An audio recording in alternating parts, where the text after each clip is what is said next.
I was talking to a mom yesterday, and she was the description of a parent who is in stress mode. Now, a lot of her stress comes from her desire to help her daughter. So she's in the middle of a legal battle trying to help her daughter get the services that she's entitled to from the system. So she's been staying up at night doing research. Sometimes she told me she has stayed up for up to 48 hours reading and writing papers to get the services that her daughter deserves. Now, what that has led to is a mom who is severely burned out. So what I talked to her was about finding a balance, because it's amazing when we can go into sympathetic state, which is where our blood goes to our essential organs, and we can even stay up at night, we can move fast, and we can do things, and we can recruit resources that wouldn't be able to have if we were not in sympathetic state. But the thing is, when a parent is in a constant state of sympathetic fight, flight, or freeze mode, that parent ends up burning out. And then you're not able to actually help your child. So she told me, basically she said they've been sick, and she's like, I have never been this sick before. It's been like 2 or 3 months now that they have one sickness after another.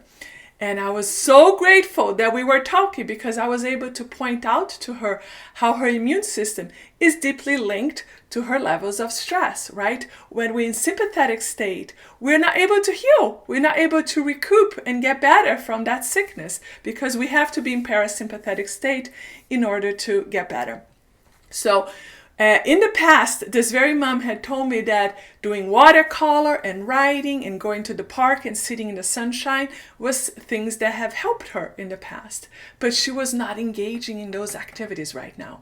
So when I asked her, how come you're not using those activities? She's like, but who has time to do watercolor right now? And I said to her, well, how much more it's going to take for your immune system to completely collapse? And she's like, okay, I get it, right? So it's not about the watercolor. It's not about you taking the time to yourself or getting the massage, though you absolutely deserve, and I would suggest that you do those things. But also, in addition to the benefit of those things in that moment, is the benefit over time that is going to help you be able to shift into parasympathetic state, the state that's going to allow you to rest and enjoy your child, enjoy yourself, so that you can continue to help your child for the long run.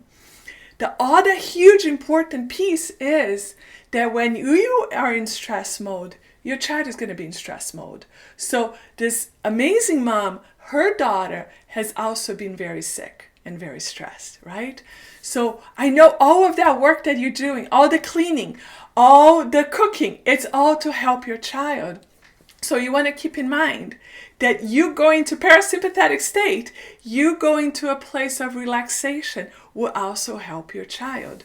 So you got to keep a balance and make sure that you do things that are nurturing and fun, and that you're connecting with human beings, you're connecting with your child, but most of all, that you're modeling to your child that being parasympathetic state is a productive place to be.